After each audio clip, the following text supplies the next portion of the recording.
Today's guest is Ohenewa Okuffo. Yes. Ohenewa, we haven't seen each other in a long time. Yep. I've invited you here because I want to know what you're up to. Ohenewa is a Olympian in the sport of wrestling. She is a Judo black belt, and more recently, and we're going to talk about this later, but she is a stunt performer. Mm-hmm. Ohenewa, what have you been up to lately? As you had mentioned, just playing and enjoying life. Stunt performing has been one of the latest opportunities, but of course it started from wrestling. Yeah. So just the journey of the humble beginnings. Yeah, let's talk about that. So wrestling, people are like always, how did you get into wrestling? Like female wrestling. Because when I started, it wasn't that popular. But it all started in high school where, like, you know, I heard on the announcements, like, wrestling tryouts, and I thought WWE. I was like, off the ropes, Hulk Hogan, this is amazing. Yeah. And so going in there at that time, I went to a new school. I had like one friend, Nicole. I'm like, we're going to try this out. And in trying it out, I was just like, we went to the tryouts. I see a mat with a big circle in the middle. I was like, okay, when you make the team, they're going to bring in the rings. It didn't happen. And I was like, and watching the warm up, because I wasn't sure what wrestling was. I seen people coming in, they're like running, they were doing like, you know, cartwheels, round offs, back, like neck bridges that I know now. But seeing them, I was just like, oh no, this is not for me. I'm out of here. I'm like, Nicole, if you want to break your neck, feel free. I'm going to try something that I see on TV, basketball. So I went for the basketball team. And wrestling being the longest season in high school, I remember I was done basketball, my friend Nicole was still in wrestling, and I was just like, she was learning the stuff that I was afraid of. And she was just like, Ohenewa, we're supposed to do this together. Like, I miss you. What's going on? Come back and try again. And so I remember going back and trying again. And I remember talking to the coach, and he was just like, wrestling is a tough sport. If you give up the first time, you're going to give up again. And I was like, oh, no. I really want to try this. Like, you know, and he's like, if you miss any practices, you're off the team. And I remember I had to join Matman Wrestling Club because I was late started. And so I made that commitment also. And my first year was like, it was challenging, but I got to learn the things I was afraid of. And I got to get another second chance of trying again. I was successful when I started wrestling, but it was still a challenge for me in my mind. I couldn't crack the sport. And so that's the challenge that kept me going. In grade 10, I won OFSA in Ontario, which was like really amazing. I was in the newspapers. And then all of a sudden people are coming up to my brother. They're like, your sister wrestles? He's like, yeah. He's like, does she beat you up? And I was just like, you know, it was dealing with that too. So sometimes you try something that's different and uncommon, and it challenges the status quo. And are you going to give up just because the world tells you that this is something that, quote unquote, you shouldn't be doing? But I'm doing it. Yeah. Now, you were trying something you said you were afraid of. Yes. Most people in that situation back off, and they shut down, and they don't try. And they give up on themselves. Yeah. So what was telling you, no, I'm not going to give up. I got to put myself through this torture. Yeah, and the thing about it, sometimes too, it's like, it's surrounding yourself with people around you. Like, you know, because it was my friend Nicole. She was just like, Ohenewa, don't give up on yourself. She's seen in me something that's truly me, and she was trying too. And so I was just like, you know what? I don't give up on myself. Try again. And when I went too, it was the unknown. Like sometimes the unknown, there's two sides. The side that you're scared of and the side that's the possibility of fun. And it was like, and going into, like, wrestling was matches that, like, it was an individual and a team sport. And I really liked that because you got to train for your individual mat because it's just you on the mat. But you had a team that you needed in order for you to be on the mat and for you to bring out your best. And so those are some of the things that I found helped me overcome in wrestling in that season and in a lot of parts of my life also. Trying things and doing things that are quite uncommon. It seems to be a theme in your life. It is. It just keeps finding me, and sometimes opportunities will find you. But are you going to be willing to step into the waters that you're not comfortable in? And how do you step into those waters? Just look to see if other people have done it I was like, wrestling, they have 2 arms, 2 legs. I'm like, I can try this. The worst thing is I can figure out I don't like it. But if I figure out what I don't like, then I tend to figure out what I do like. And most times when you're confused in life, it's because you're not moving. At least if you know it's not a likable, then it's like, check mark, I don't like that. But how do you know until you try? You can't let fear tell you that you haven't tried it and you don't think you're going to like it. I know I don't like it, or I know something else is going to come out of it. Yeah. And so in doing so I remember in grade 11, I had one offset, grade 10, and grade 11 I was like just training, making my deposits on the route to just be my best. And my high school coach at that time, I had gone to another school, had just a friend that he wrestled with in university that was a university coach. And he asked me if I want to do a Christmas camp. And I was like, Christmas? Wrestling is a weight regimen sport, longest season in high school. Christmas, I get to eat my cookies. And so I was like, I don't know, I don't think so. Like, once again, I'm always like, I don't know about that. And then I remember, like, my sister said to me, she's like, Ohenewa, like, you know what? Dad told us we got to go to university. What about if you get to still do what you like doing in university? And I was just like, light bulb. Once again, people in your life that speak life into you. There's people in the life that speak negativity into you. You got to choose the one you listen to. And so I remember going to the Christmas camp, and my only thing I said to myself, I'm only in high school. If I score 1 point on any of these girls, like, this is cool. And just to see girls and, like, on the university level, for me that was so cool, because I wanted to see the sport that I enjoyed doing in high school. What does that level look like? And so I remember it was McMaster Christmas camp. I went and I was just like, my goal was just to score 1 point. Like, and if I didn't, I was like, I'm only high school, who cares? Like, but I wasn't just going there to see and just be like, okay, you know what, let me just get beat up. I'm like, no. So you're setting attainable goals at this point too. Most people, they set the big giant goals. I want to be an Olympian. No, bite size. Yeah. How do you eat an elephant one bite at a time? Or how do you do something huge? But I was just like enjoying the moments too. Because at the end of the day, I was like, in any sport, any given day, you can have an injury and you're out. And that's a reality that I realized very early on. So I made the joy of every single time I get to play. And that for me was a joy. And so going to the McMaster University camp, I was like, I just want to score 1 point. And I did, and I was like, this is so cool. And it was just like, and it wasn't about the people I was facing, it was about myself. Like, you don't go out there like, okay, if I beat a person now, I feel good about myself. Too late, because somebody's going to beat you one of these days. That means that you're not going to feel good about yourself. You cannot have that being your benchmark. I just wanted to see if I can push myself to try and not just go there and exist in the corner and just be like, okay, I came to this camp. I'm like, I'm going to just at least try to score 1 point. And then the coach at that time, Dave Mayer, he see me, he was like, who are you? I'm like, oh, Ohenewa. And then he was just like, you have a lot of skill sets. Do you want to try going to the nationals? I had no clue about nationals at that time. Offside was like, just good enough for me. And I was like, what's the nationals? He's like, it's the best in Canada. I'm like, well, I'm the best in Ontario so far. Why not try it? Yeah. Like, and I was just like always willing to try. And then I remember that year he was like, okay, you're going to be like a secret weapon. Because I'm like, do I have to go to any like university tournaments? He's like, no, we're just going to go to the nationals. But you have to come and train at the university level with your high school training. And at that time too, it was like my academics is non-negotiable. If I didn't get a certain average that my dad and I negotiated at the beginning of the year, I don't get to do sports. Sounds like a smart man. Very. And I was very thankful for the accountability. So then I got to have the best of both worlds.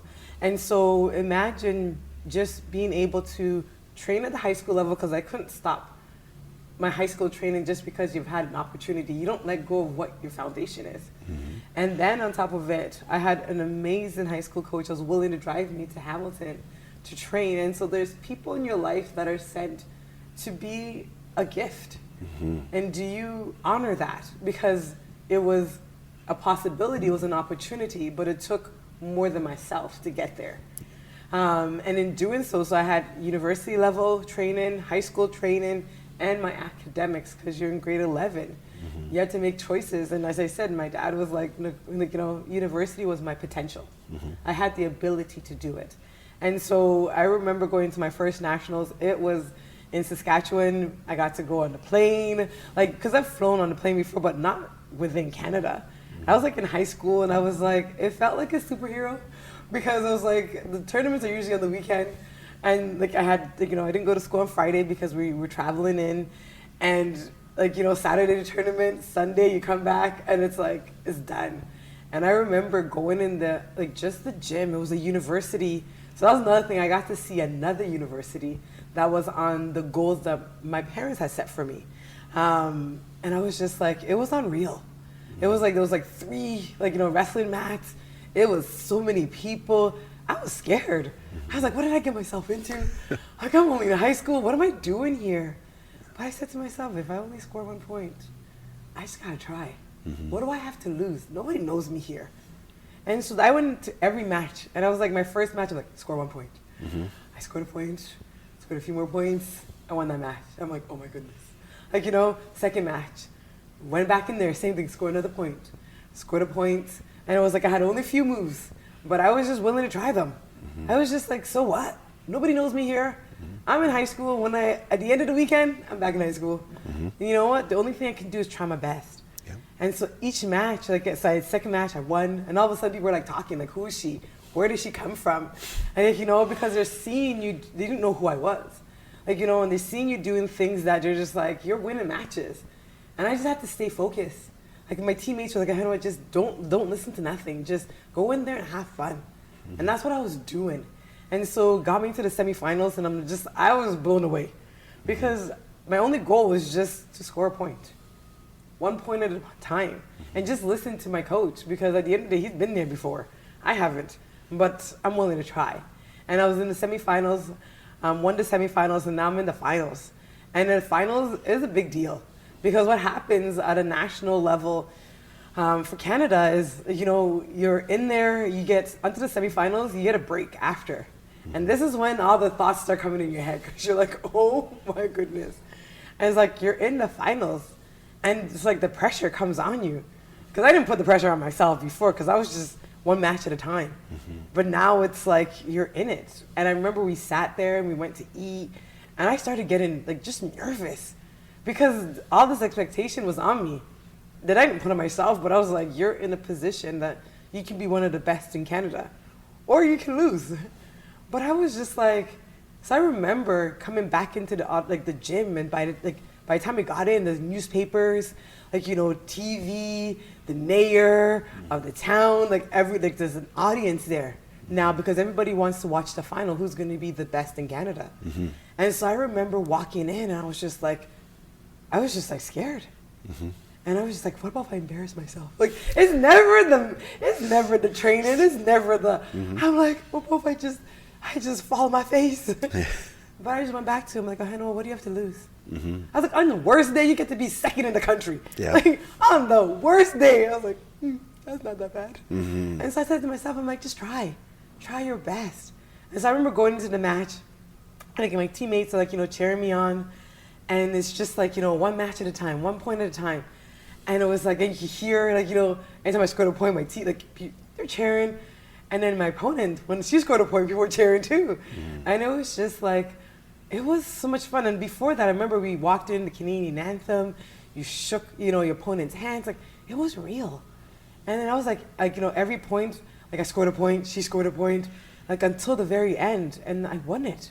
And when I won it, I was I remember Coach Dave came up to me, he's like, do you know what this means? I'm like, I'm number 1.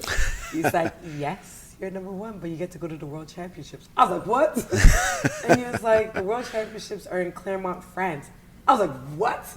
He's like, I was like, why didn't you tell me? He's like, well, I wasn't going to put no more pressure on you, and if you weren't number 1, you weren't going. So what was the point? And I was just at that moment, I realized that when you try something different, when you step outside your comfort zone, you never know what can happen. And sometimes you don't need to know all the details, you just need to know what's ahead of you. And I remember going to the World Championships, it was a game changer. I had I lost 2 matches, but it didn't matter, because what I'd seen, you could never unsee a moment. And that became my goal. I was like, you know what? I think I can be one of the best in the world, and I'm going to pursue that. Somebody planted a seed. Oh, And as I'm sitting here listening to you, you're taking on your goals one by one. You talked about the elephant eating. Yes. How do you eat an elephant? One step at a time, or one shoe bite at a time. It seems like you've got that mindset all the way through this journey to the national championships, 1 point at a time, 1 point at a time. And that's an attitude. If you don't have that, sometimes that can come back and bite you in the butt. It does, because when you set huge, because that was big goals. Nothing wrong with setting big goals, but are you willing to do the work to get there? Because setbacks are guaranteed.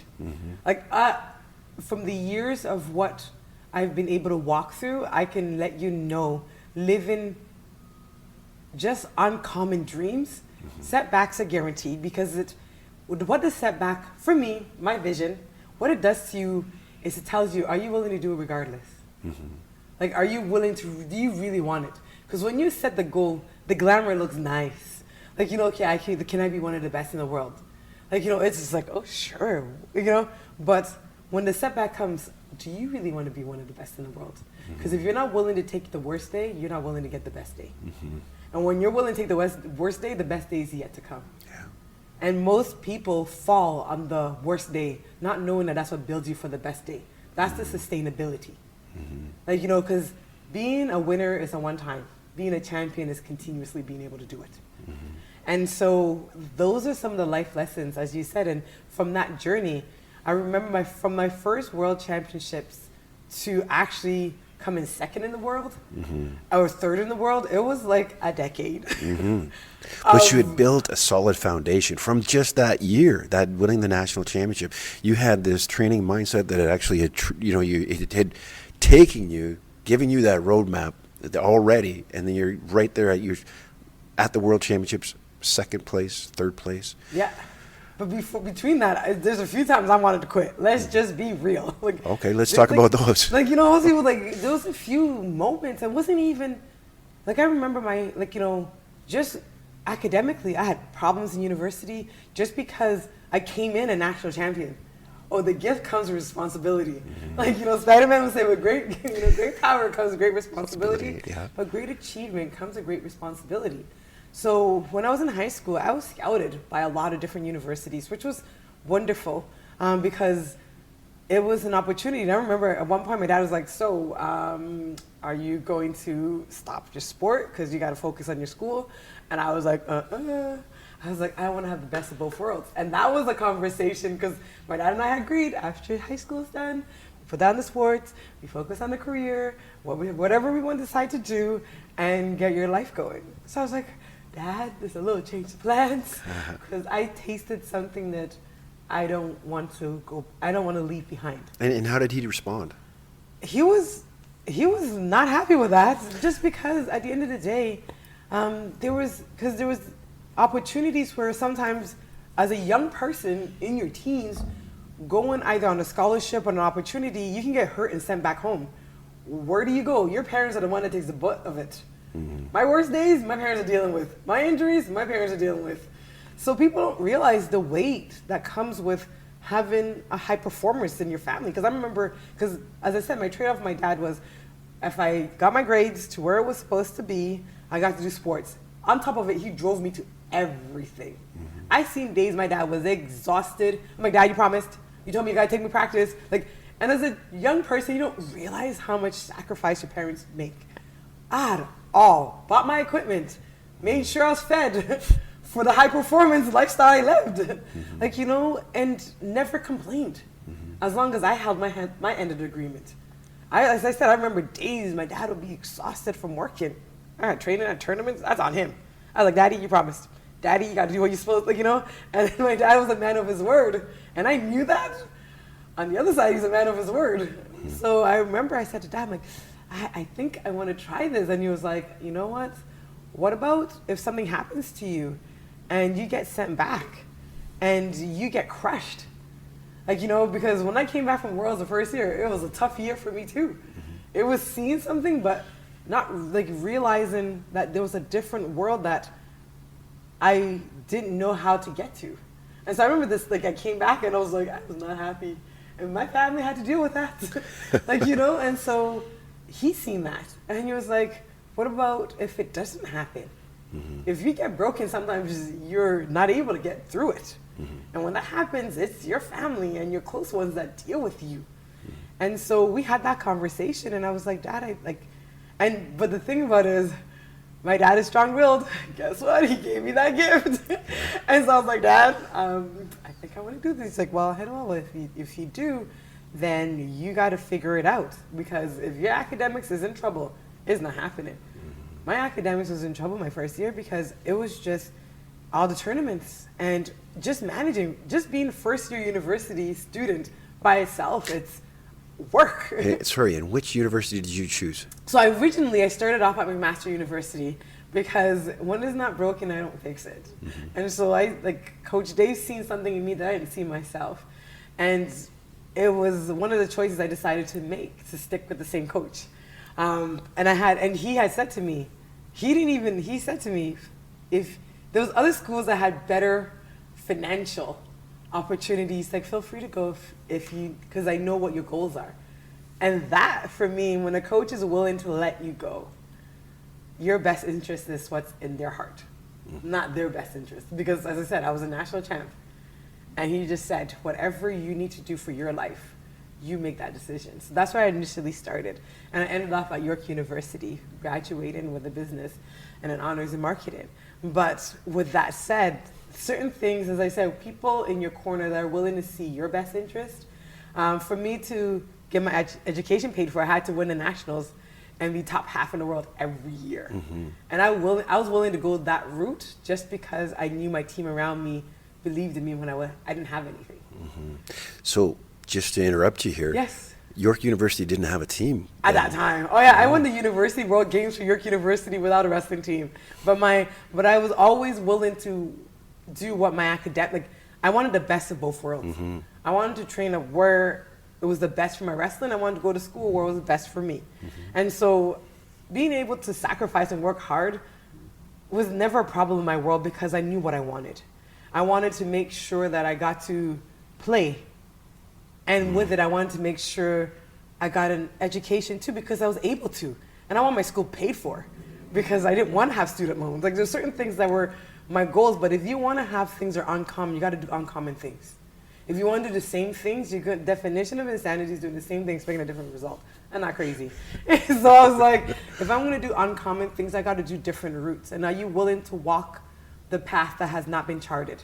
Because if you're not going to get the things that are not warranted. So yeah, so in that, wrestling took me to different parts of the world. Like it's a journey that no regrets. Like Japan, China, Budapest, Hungary, Guatemala, Egypt. I got to beat up people's children for my job. So a high school kid that thought that wrestling was professional and Hulk Hogan was the poster child for this comes in and she quits. Yep. And then she comes back. Yep. And she's threatened by their coach. You don't show up to practice, you're not going to come. Makes it to the world level. Yeah. And travels all over the world because of the sport of wrestling. Yes. And just the people that were willing to, because I think of the high school coach that had wrestling there because he wrestled. It's all the different stars that had to align. But for everybody and every day, they are aligning. Are you going to recognize it? Like there's always opportunities. Are you going to recognize them? Even when they're scary, are you going to recognize them? Yeah. Even when they're uncommon, are you going to recognize them? Even when they're not charted by women, are you going to recognize them? Even though, in Ghana, where my parents are from, West Africa, there's not a wrestling team. However, there's wrestling. Wrestling is in most cultures is a way for a boy to become a man. There's roots of it everywhere, but there was not an Olympic team for it, so I didn't see it. My parents didn't see it. It wasn't in my DNA as in a country, as in something that you saw, but are you willing to try it? And, going to the Olympic Games, unreal. And there was no female wrestling in the Olympics when I started. So it wasn't even a goal because it wasn't there. And in walking out wrestling, as you had mentioned, I have a black belt in judo. How did that journey start? I was in the newspapers for wrestling. My judo sensei wanted more females or just more people to try judo, knowing that wrestling is a combative sport. It's already halfway there. He was like, do you want to try it for the summer for free? I was like, yes. Like, you know, it was an opportunity, but that means I was training in the summertime too. I still had a part-time job. I still had like, you know, so it wasn't the fact that you're just like, oh, okay, this is just, no. I still made sure I managed all those things. So I tried judo and I was like, okay, this is a way, A, to help my wrestling, and B, is something different.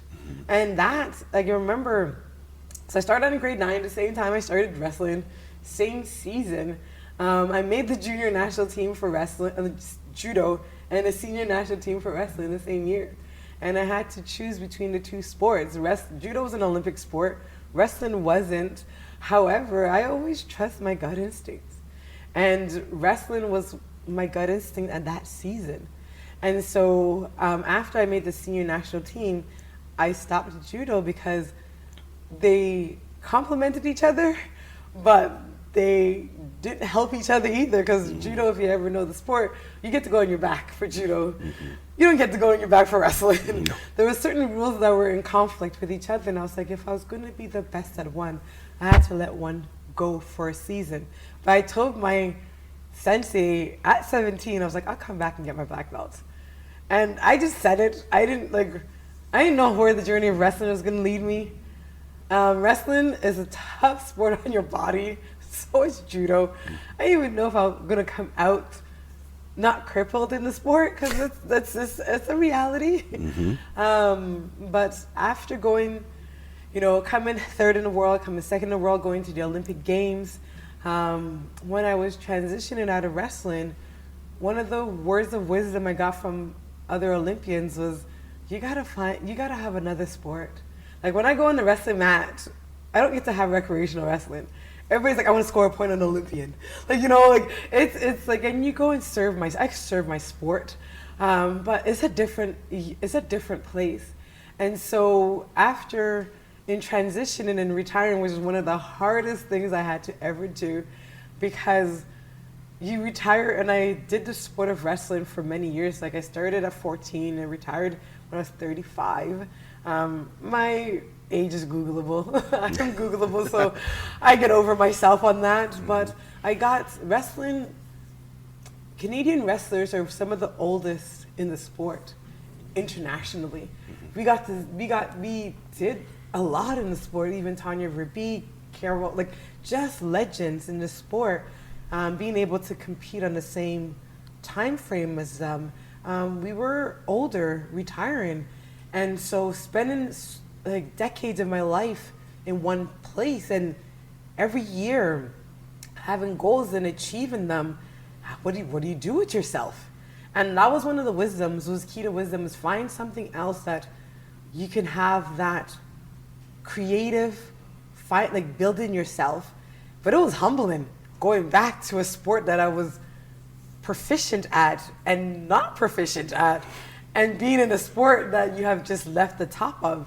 It was humbling, but it gave me my humble beginnings again. I reminded myself, because when you get to the top level of a sport, every single day you go in is a different mindset. It's like it's inches. Like, you know, you're one of the best, how do you get better? You know what your body does well. You know, you can feel it. You can, like, you know, you've carved it out to be able to do it on demand, what you need it to do, and train it to keep finding things to do on demand. Now you're going back to something that your mind has a memory of it, your body doesn't. And being able to be humbled, to remind yourself where you started. Yeah. And I remember when I went to get my black belt, I said to my sensei, I'm coming back for my black, but can I do it?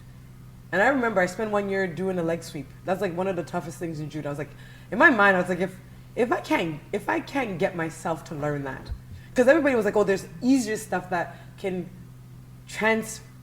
be able to transfer over from wrestling. I was like, no, don't give me the easy stuff, because going for my black belt is not going to be easy. I have to go back and compete, and I have to get points, and I have to learn the kata, and I have to become a judokian.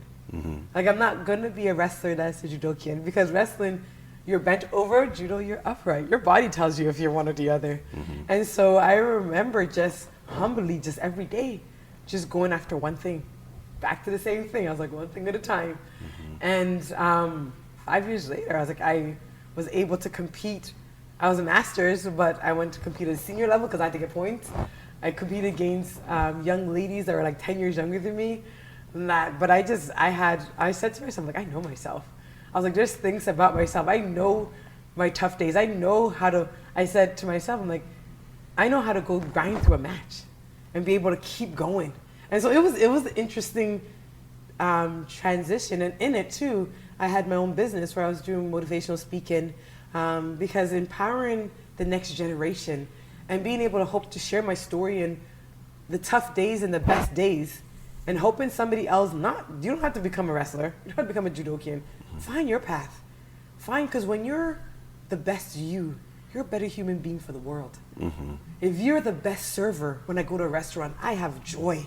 It's like, if you're the best doctor, like everybody on my team was their best because I needed the best to be my best. Mm-hmm. And so when you're able to help others to see just the playbook, because the playbook is the same. The journey, the destination is different. And when you GPS will take you just different destinations. Mm-hmm. But you have a left, you have a right, redirect. When there's, sometimes the injury, redirect. But don't give up until, sometimes you can choose to stop something. Not because you're afraid to try. Mm-hmm. It's because it wasn't for what you wanted. Mm-hmm. And when I went through my journey of wrestling, I was like, there's things that I didn't even know I wanted that I got because I was just willing to allow it to come to me. Yeah. And how do you know what you love? You have to realize what you're not to realize who you are. So some things I realized, not me. Mm-hmm. But when I realized that's not me, then I realized what I wanted. But sometimes we stay neutral. Mm-hmm. Neutral will never get you to the best you because you're staying complacent. You're just the status quo. Be your best at whatever you have inside of you. Yeah. But in every human being, there's something that's great. Mm-hmm. Are you willing to chisel it out? You have an infectious personality. I mean, I'm sure you've heard that before. One of the things that I've noticed as you're telling your story is that you've surrounded yourself with positive people. I could talk at length with some of the kids that I deal with that surround themselves with negative individuals, and then they get in trouble or they go down the wrong path. How important was it for you to find these people and to keep them in your life? If I had to say three things, and I'll get into that, which surrounded yourself, I think life givers, I call them. Mm-hmm. Because sometimes it's like, when you hear the word positive, they're like, because not everybody is going to be a light all the time. And somebody could be positive for somebody and not negative to you. Mm-hmm. But how do you know? Did they bring life to your life or did they bring death to your life? Some things are just it's easy to see. Mm-hmm. When I'm having my toughest day, and sometimes I have friends that are they remind me of me. Mm-hmm. Not even, you don't tell me, I know you can do it, because sometimes I'm not even there.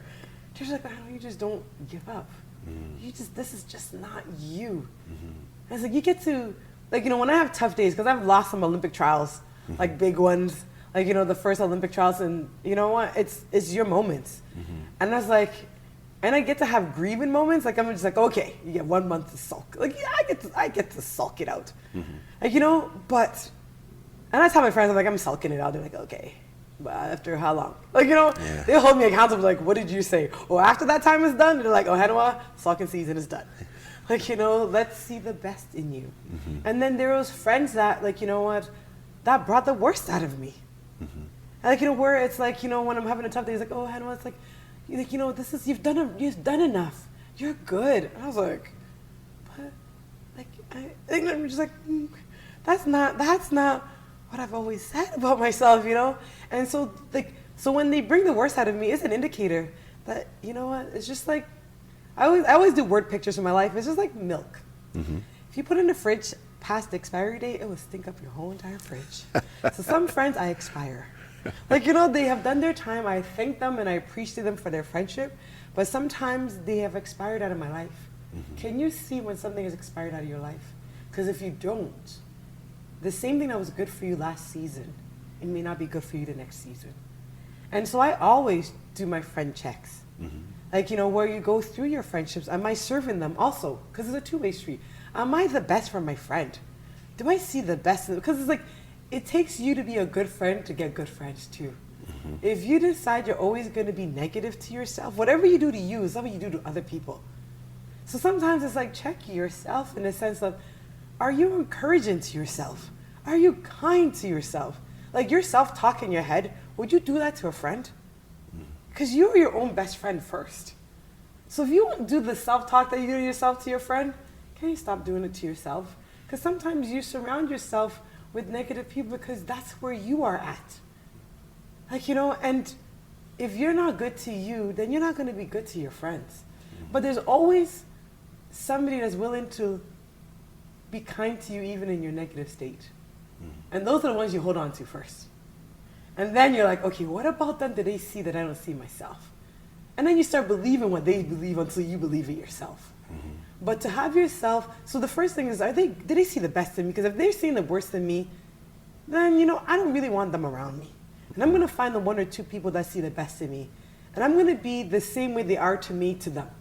Because sometimes you may not even know how to do it, just copy them. It's like, same thing with wrestling. Certain things I didn't know how to do. I just, just copied it enough. And then I was like, oh, now I can do it. How do you learn something? You just watch somebody doing it, you try it, you figure it out, and you find a way to do it, and then you customize it to how it fits you. So even your friendships, you find how, how am I going to be good to somebody else? And I'm like, is that me? Because it starts connecting to the inner you, the inner goodness in you. And then you start customizing ways. These are the ways I like to be good to people. And so that's one of the things, is having people around you that are life givers. And the ones that are, death givers, I graduate them out slowly but surely. Identify them like, you don't get more time. You don't get my time. And especially when I'm having a tough day, you do not get to be around me. That's the first thing. I'm like, no, if I'm having a good day, I may give you some cheer. And if you don't receive it, I stop giving. Because I'm not giving my goodness to somebody that's not appreciating it. Because I'd rather give it to somebody that does.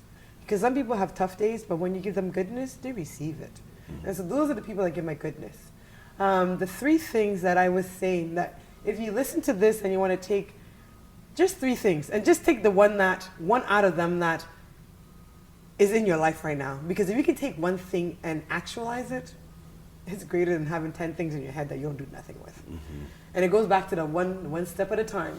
And the three things that I would say that are life skills that are forever some of the keys to my success that I learned and I would live by till this day is, number one, find something that you love doing. And how do you know what you love doing? What do you like? Just to start, be the basics. Something that you like. Because how do you know you like it?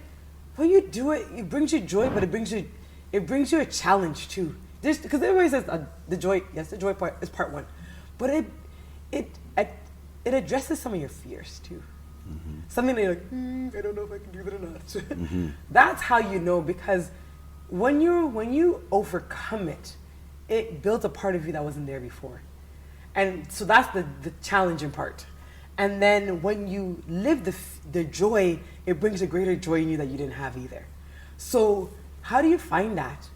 It could be volunteering. It could, some of the things I did that have made me monetary was volunteer first. And so because when I competed for wrestling, it made me revenue. And before that, I was like, there's a volunteer job, Ohenewa. You volunteer your time to sharpen the skill, but so does everyone else that's here. My coaches, my training partner. And so at the end of the day, you always give to your gift before it gives back to you. Before you get your return on investment, you gotta invest first. And so find something you can invest in. And sometimes you could be doing, because I said I had a paper route, I always worked because I had to feed myself. And my parents took care of me, but all the extracurricular stuff I wanted to do, my parents were like, my mom, you gotta help yourself, because if you don't know how to work for things and invest in your own dream, you can't. I invested time and my revenue in myself. And then I had my sister and my brothers that sponsored me at the beginning, that invested in me, they helped me because they saw my dedication. They saw they could invest in me because I was invested in myself. So that's the first thing. Find something that you love. Find something that you like to love, that you can learn to love. Number two, financially be financially be healthy. So if you can't feed yourself, you're a liability. Your dream becomes a nightmare. So how can you feed yourself? Find a way to feed yourself a little bit. I am responsible for my dream. My goal, people will help me only when I help myself. So I'm not entitled to nobody. When I decided that I was going to pursue my wrestling on the world stage, I wanted to be one of the best in the world. I said to myself, if I can't feed myself the same amount that my degree can feed me, I'm not doing very well for myself. And so I went and found my own sponsors, which were my partners, to partner in my dream. When I was competing, I competed, I trained, I competed, I did motivational speaking so I can afford my dream. It worked with my schedule. I was able to inspire others with my walk and what I was doing, but I found my own clients. I found my own sponsors because I wanted to live my dream. People came and helped me after I helped myself, but I was like, the buck stops on me. If I'm not going to be the biggest investor in my dream, my dream is not going to become a goal. My goal is not going to become action, and I'm not going to be able to live this uncommon life. Everybody has their own destiny. Some people's parents help them. It doesn't matter. That's their journey. My journey is what I'm given. It's like you're given ingredients in a recipe. Are you going to be able to make the best meal? Or are you going to sit there and say, I don't have enough? Because if you start making with what you have, you get more. But if you don't already know how to use what you have, you won't get more. And so with that said, I pursued my goals. I had, speaking business or corporates, schools. I get to enjoy giving back, to just helping others to be their best. In doing so, I got an opportunity to teach judo for stunt actors. Everything comes from one gift to another. After getting my black belt in judo, even prior to that, John Wick, the movie, came out. It specialized in the main actor went to different schools to become better with his stunts.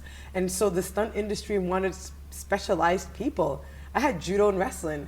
I'm able to throw without a gi because I have wrestling, because I have grips. And I was happy to learn to create for another industry. Yes, I had the tools, but I had to watch films and say, you know what, how do they do it? And can I use my two skills to help others do what they do best?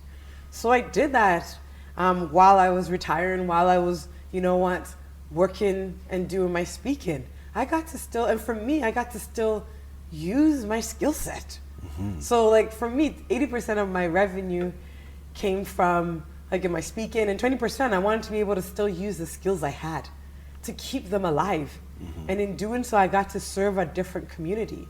And when COVID hit, actually before that, I got an opportunity to do special skills in the film industry. My niece and nephews are all in the film industry, so I got to help them out, as in serving, taking them on set, when they did their commercials. So you serve others. And in doing so, I got to see the industry, understand how it works. I got the opportunity to do stunts by my skill set in wrestling and judo and my willingness to try something different. And so in doing so, I got opportunities to be on production, and it's a different world, a lot of learning curve, a lot of work. I got to learn different skill sets, boxing, weapons, but I get to try something different. And in doing so, my gift gets to make room for me. Meaning that the skill sets I have learned, I still get to play with. And you get to serve on a team, again, where your individual skills, you go in there to do something, because that's why they hire you, but you get to be a bigger part of a bigger picture. And you get to serve a different industry, where during COVID, one of the skill sets, one of the things that helped people cope was television. And in COVID, I got to still work. And it was I got to still work. I was just privileged to be in an industry that COVID didn't shut down, and I got to walk into another world. And the only thing that kept me got me this opportunity was, are you willing to try something different? Are you willing to be humble to learn again? Because if you're not willing to learn being on different mountaintops, if you're not willing to go, not even the valley, but to go down to scale another mountain, then you're never going to be able to try something different and come and do it. So there's a theme going on here. Every time somebody sets a challenge in front of you, whatever it is, you're jumping on it. I'm just gonna try it. Yeah. Because you don't realize who you are until you realize what you're not. And sometimes you realize who you are through something that you didn't, like all these journeys, if somebody had told me when I was in elementary school, this will be my life, I'm like, are you kidding me? Are you joking? Like, because it's so unreal to me. I still live at awe in my life. And if you cannot be grateful for the little things, you don't get to have the big things. And so when I go on set, like on production, I just look, I'm like, oh wow. And every single day is a different day. And it's like you get to play different characters. And you get to entertain, and your storyline, how real you can make it, serves for somebody watching to have, joy and entertainment in that one moment. That's how I look at it. Maybe, and you get to play real life stuff. And you get to honor people that live this really. Yeah. So I mean, you talked about John Wick. I'm assuming that you got to deal with some high profile individuals during that movie. Oh, I was not in it. Like I was not in it. I just watched, you're in the same industry where stunt performers. Oh, okay. Because stunt performing, because most people don't know what it is. It is like, the fight scenes, or like, it's not like falls and like all the parts of the job of acting and in the film industry where you gotta take the risk. And so that movie itself is what set stunt performers to seek out my services. Ah, I see. So when you walk on the set, one of these television shows, these movies, and the actors, I guess, find out your background, how are you treated? It's quite interesting, because even it's not even the actors or even just production or cast members, they're just a lot of them because they'll ask, how did you get into stunts? And the truth of how I got into stunts was my wrestling, my judo, but my willingness to work hard and try something different. But being able to, because for me, it's similar to competing. You train and then you compete. With stunts, you train and then you perform. And you perform on set for what you needed to do because you're paid for a skill set for what you got to do for the day or whatever it is for the series. And so people will find out, I guess, my background, and they'll just, I've never met an Olympian. That's usually the first one. Then people find out you're an Olympian and they'll ask, how was it? And I'm like, it was an honor to serve my country with my skills, my gift. And then it's and I'm just that's how, because they'll ask you, how did you get into stunts? Because everybody's journey is so different and so vast, but we come to serve the same gift. And so that's what usually happens. They're oh wow, you're so humble you're just so humble. And I'm because for me, it's a privilege for everything I've been able to do, because I look at, as I say, there's so many things that had to be in alignment for me to live the life I'm living. And everybody's a part of that story. My parents decided to come to this country to have a better future for themselves and their children. And it's not, they were living good in Ghana. So they took a big risk to come here. The coaches that decided to do the sport that they loved. Because coaching is a thankless gift. Oh my goodness. You train as much as your athlete. You go to every tournament with them. You don't get the medals. You don't get the Googleable name. You don't get none of that. But the heart of a coach is a different breed of human beings. But each of them, in every level that I was at, and every coach that ever gave me anything, gave me a gift of what they loved. the different countries that decided to do wrestling. Like the different teammates, my training partners that even went to the Worlds, to the Olympics with me, they all sacrificed for my good. And then it's like my sensei, my judo, like people that, my training partners that went and got my black belt with me, like thankless people that served me in order for me to get where I'm at. Like, you know, so I look at all that. And so that's what keeps me appreciative of the journey. But with that said, there's hard work, there's sacrifice, there's like days that like my friends don't see me. Like, you know, I remember certain things, like my siblings planned their weddings around my competition season because that's how I fed myself. Like, you know, but they like, you know, my sister's engagement I missed because I was at a tournament and still at her side. Like, you know, so there's people that sacrifice for my achievements also. And so I look at all that, and that's what keeps me thankful and have gratitude for the journey. But nobody deserves anything in life. I always, like, you get what you work for. And sometimes life sets you up, setbacks happen.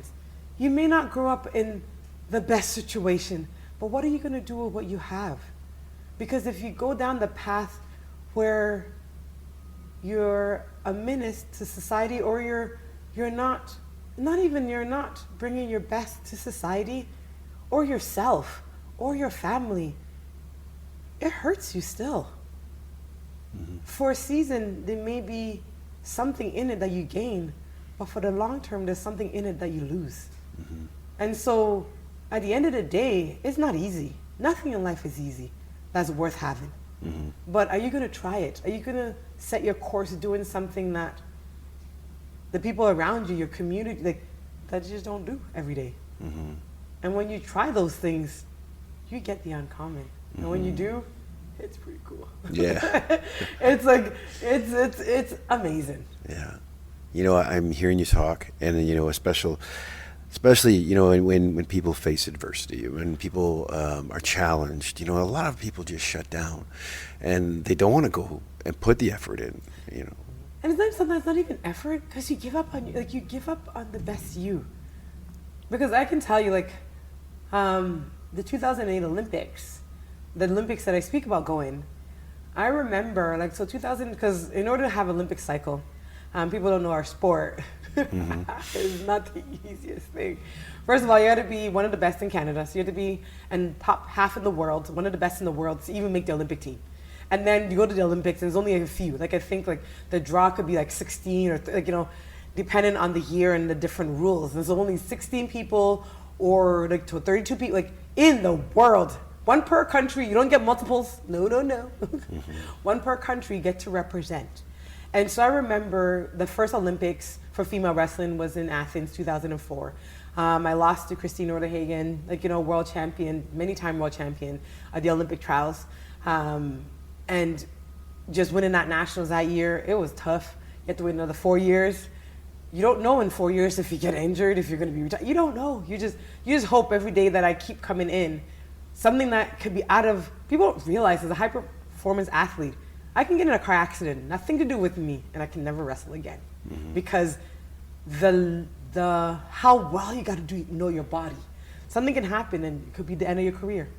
So every single day I got to wrestle. Every day I got to compete. For me, I always thought about that. It was a gift. And so 4 years later, like, you know, won the nationals, won the Olympic trials, won the Olympic qualifications. I'm like, yes, we're one step closer than what we were 4 years ago. You know, it was in Beijing, China. You know, my family, like, should we get tickets? I'm like, I don't know yet. Like, you know, because you always have to you never know. And, like, you know, routine day training, I fell and I felt pain in my knee. You don't mind after the Olympics, no problem. A year out, no problem. And not months before the Olympics. And I was just like, oh my goodness. And so, you know, Coach Dave, same coach from, like, you know, the beginning. He was just like, I was like, something doesn't feel right. And, you know, at that time, it's like, you know your body well enough. It's like, you know what, you could just take a day off.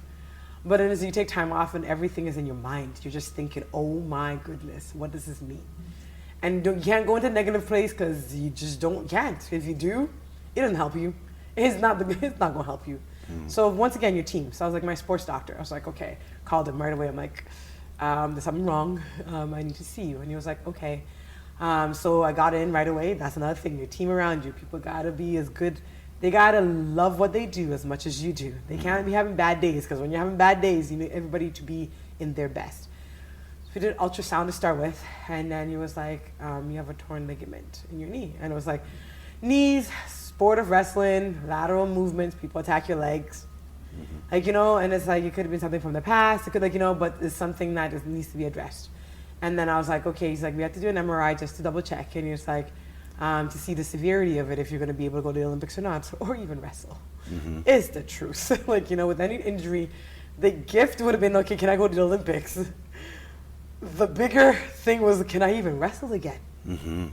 All of this is going through your mind, and it's like, you know, call Coach Dave. I'm like, we need to figure this out. This is not just something that's surface. And so we did the MRI. I was like, yep, confirmed. And I was like, It's like, so what does that mean? And it's like, you know, you have to get the information to make a wise decision. And I was like, the first thing is, what does it mean for the rest of my life? Let's just be real. I love my sport, but my body is made for the rest of my life. Is there something that's going to impede me from being able to walk? I'm used to playing at the highest level. I'm like, playing is a need for my life. Being able to move. And so I was like, that's the first question I asked. And then he's like, no, like, you know, you're going to be okay for life. I'm like, check mark, first one. Second, can I wrestle? You know, you just go down the list. He's like, that we don't know for sure. And he's like, we have to go in and see. And he's like, so your choices are, he's like, wrestling, you know, you're in a squatted position. It's the bulk of your movement in wrestling. And he was like, we have to have surgery to see. If you don't have surgery, you can't go to the Olympics. That's the first thing. Wow. I was like, oh. If you have surgery, it's a 50-50 chance. Because whenever you go in and cut and paste anything, it's not the original. And your body is your body. You don't know what's going to happen. And so I was like, okay, number one, if I don't have surgery, the Olympics off the table. So we gotta have surgery. And so 08, August 8, Olympics opening ceremonies. This is in May. Exactly. Yeah. So we go in, I get my knee scoped, like, you know, but I've never got, like, you know, I couldn't walk. So you go from a few weeks, you were doing things that most people can't do, to a moment where you're competing with a 2-year-old. Or months, correction, because 2-year-old can walk. Right now, you're assisted to walk. It is like mind blowing. And I was like, okay, my job right now is to rehab. So but the Olympics is still on the table, depending if I can do it or not. And the goal is, can you be one of the best for Canada? It's not about you either. It's not about your Olympic day, because you don't want to go to the Olympics if you're not good enough to be a competitor. That's just not good for the country. And so you've earned a spot, but you have to still make that decision. And so I remember every single day, and I was like, if you start thinking negative, oh, your cells are going to feel that. Your thoughts are very, very powerful to your body. And so I remember just every day was going in to the job. My job was rehab, and my mindset was positivity and life-giving. And I didn't tell nobody, because, And I remember I did a documentary for CBC Sport during that time. And if you like, it's like on YouTube. And I actually did chin-ups and where I was rehabbing, and they didn't know. I was like, you know what? My coach, and I was like, my coach, like, said that I'm not able to go in the room right now, but we can do it here. And when I go back in the room, there's going to be no camera time. No, and which is the truth. And I was like, and so I literally did the interview. And when I do speaking engagements, I'll show that video, and I was like, I remember being there. not knowing if I was going to make the Olympic team or not, not knowing if I was going to go to the Olympics. I did chin-ups because I could not do nothing. I could not be on the mats. I could not wrestle. They showed a clip of me wrestling because I was like, I knew CBC had me clips of me wrestling. So I designed what my perception out there. I said to them, this is what I cannot do. This is what I'm willing to do. So they told a story about, like, and I helped them design my story for my Olympic journey. Those are the things you got to be creative with. You cannot be sitting there just crying about your situation, because there's other people that are in your story. It's not just about you. As I remember every day rehabbing, and I had a knee brace, and I got back in the wrestling room, and I was just like, and I had to customize my training. My training partner came, once again, my training partner that was coming to the Olympics with me, he was number 2 in the country at that time, in his weight class, and he trained with me separate. So he had his own training, and then he'll train with me. Because I couldn't be in a room, because if somebody fell on my leg, I'm done. Yeah. And I just couldn't, and I just had to be focused on the task at hand. When I got the go to be able to go, I was able to move, and I was just thankful to be able to wrestle again. And I remember going to the Olympics, like I'll take my knee brace off to walk regular every day. I had my knee brace on when I competed, like when I trained. I went to the Olympics, and that was the first time I took off my knee brace to wrestle, because there's no way you go into Olympic Games with knee brace. You're just telling all your opponents to attack your knee. And it's like, and of course, my luck, I drew the world champion first match. Oh yes, exactly. I was like, because you weigh in and then you just do the luck of the draw. And I was like, well, my knee is going to really get tested out. Yeah. Ready or not, here we go. And I had a close match with her. And I lost that match. But losing that match, number 1, I got to wrestle. Number 2, I knew my knee was ready because it got tested. Yep. I continued wrestling. I won a match, lost a match, and I came 10th overall. And it was just like, my heart was happy that I got to wrestle. I knew my abilities were greater than 10th, but I got to go to the Olympics. I got to play again. And in doing so, that same year, they had the World Championships, which is unheard of for you to go to the Olympics, because you compete, you peak, and to go to the World Championships months later, because that was like, you finish September, by the end of September, you're back, because you're in China, jet-lagged, come back, you train again, September, October, you're at the World Championship at the beginning, in Japan, same time zone. But I just said, I got to play again. And I was like, you know what? I want to try again. Same mindset. I can just take the year and keep rehabbing, which I did. But I was like, no, I got this opportunity. I want to play again. And so I went to the World Championships. I came 3rd. And then I was like, okay, you know what? We're still on our journey to be one of the best in the world. And then 2 years later, 2010, I came 2nd in the world. And so I was able to be one of the best in the world and be able to compete for my country. But it came, as I said, nobody knew. And I remember I did one interview, Toronto Star, Randy Starkman, he had passed, but he was one of the people that was on my journey with me that I disclosed, because I did a story that came out after I was at the Olympics. Because I was just like, but you still got to share your story. But I was like, is the timing and the place? I don't want my Olympic story to be, can she overcome the knee surgery? No. I want my story to be, can I be one of the best? And so I said, I'll share my story when I wanted to. But in the midst of it, it was like everybody around me, all my friends, nobody, only my inner circle knew, because I didn't need pity. I didn't need people being fearful for me. Can you make it? Can you go to the Olympics? You've worked so hard. I'm thinking the same thing. I don't need your help. And it was like a few other friends that I met in rehab where we were rehabbing, that were on the Olympic journey too, that were going through injuries, and we're forever just bonded, because we all ended up being at the Olympics despite, because injury is a part of the journey when you're a high performer. You push yourself, sometimes you may push yourself over. And it just tells you, for me, it's not to tell you, it tells you your weak links that you get to strengthen. And when you strengthen it, my knee is forever better now. And it was one of the areas that were my opportunities. I just hoped it came after the Olympics. You have ideal times you prefer injuries, but it teaches you your grit. It teaches you your willingness to see a part of yourself that you never see until you go through those moments. And so that's why I say challenges, and as I said, when you find what you like to love, it comes with, fears. And the fears are just indicators or areas you have never gone to. For me, and you get a choice. Do you get to live in your fear, or do you let the fear be your indicator? Just like a dashboard. If it says lack of fuel, and you crack the indicator on the dashboard, it doesn't fix the problem. So when the indicator of fear comes, it just says this is a new territory you haven't been to. And when you let the indicator serve you, then you're like, what do I need to do to go through this? So the area of indication that I've never been to so close to an injury that may end my career, what are the things I need to do? I was like, first of all, how much do you love wrestling? Because my love for wrestling forever changed. Because until you realize something can be taken away from you, you don't realize the magnitude of value to you.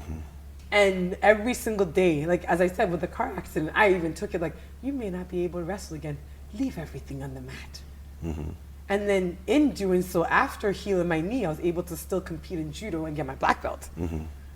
That was, I don't know if I didn't go through strengthening that part, if I'm able to do that and work in stunts this season. So certain things that you think are for your harm, sometimes are for your own goodness. Yeah. Because it may have been a weak link, but it got tested. And when it got tested, it showed itself, which, like, I still do, like, hip alignment. it's called prehab for me. Yeah.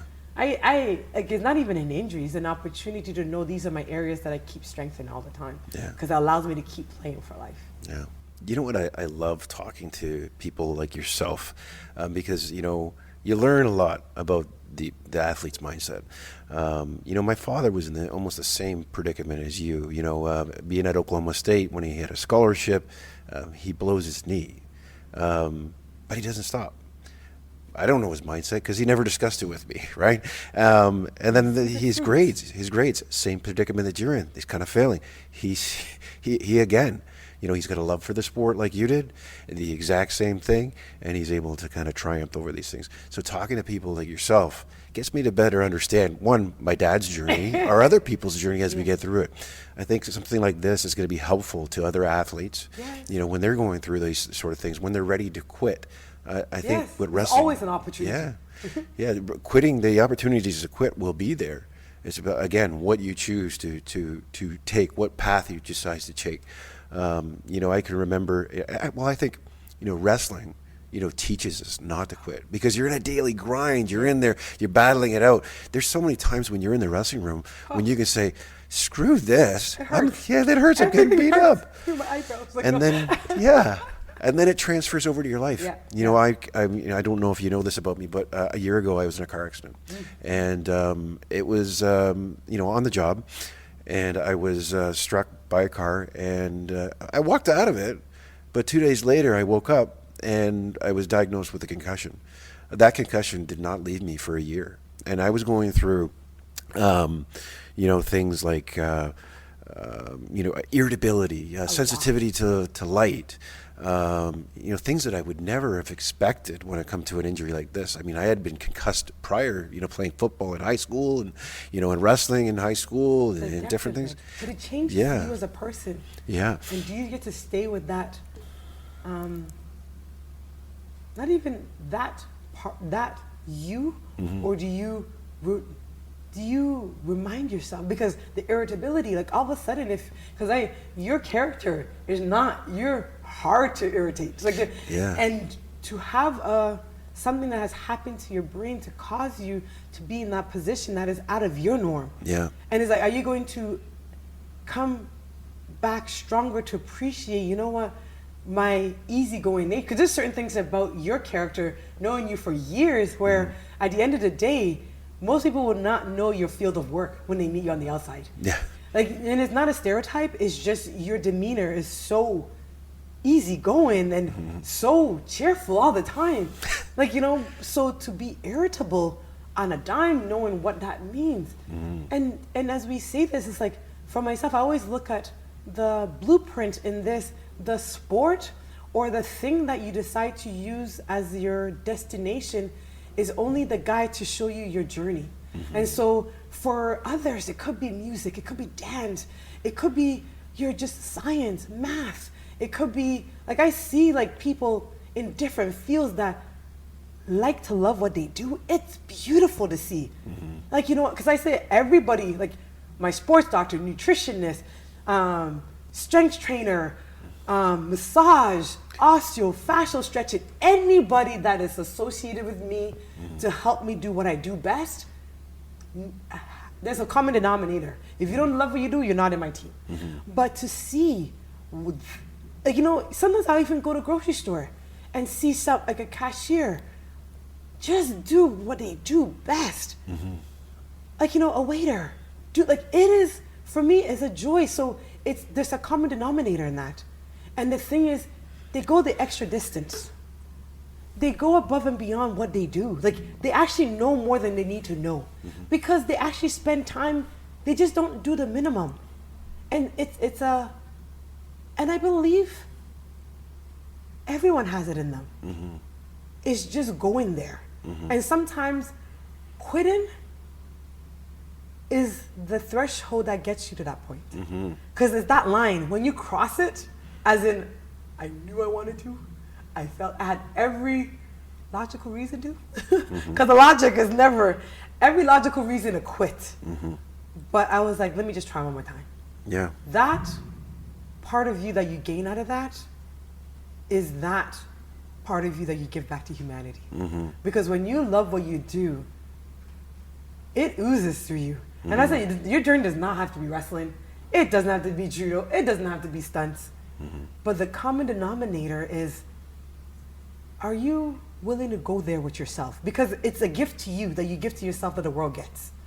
You always taste it first. And then when you taste it, it's like when you cook in the house and you taste it, but the aroma fills the room. Everybody wants to taste the same thing that you're tasting. But you tasted it first and you help create that. What is your aroma? When somebody comes in your presence, what do you give them? You always give somebody a gift. You give them life or you give them death. You give them negativity. You give them, I'm grouchy. You meet some people on the street, you never know them, but you feel them. I always say, you know what, I hope when somebody passes me, they just feel goodness. For the goodness in them to ignite. Not about me, because I get to enjoy it. And even when you have tough days, everyone goes through them. But it's what the tough days do to you. You know what? I absolutely adore your attitude. You are an infectious personality. I loved having you on the show, and that's one of the reasons why I wanted you here, because I wanted people to see this interview. I wanted them to see you outside of the wrestling ring, because you are one fierce competitor. You can destroy just about any.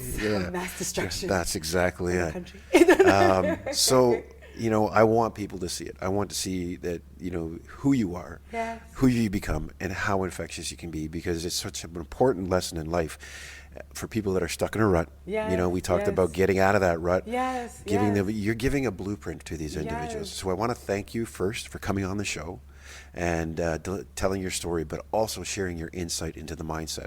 Yes, and then the thing about it is, I always say, if I can help anyone, like Warrior Ohenewa on Instagram, it's the easiest way. If you're not willing to work hard, don't bother message, because I'm gonna hold you accountable. But and I always I put on inspirational stuff, and like, you know, in the industry, when I'm able to put things out, I just live it. So sometimes you don't have to even message if you want to just see it. Just lived, and I always hold myself accountable to others. If I say it and if I don't do it, call me out, because you just remind me of the best me. It's not, you're not putting me down, because if I said it on my best day, on my worst day, sometimes I forget it. And we all have been in ruts. Everybody has been in it. But what do you allow it to do? Shape you to be the best you, or shape you to be the worst you? We get that choice every day. Wow.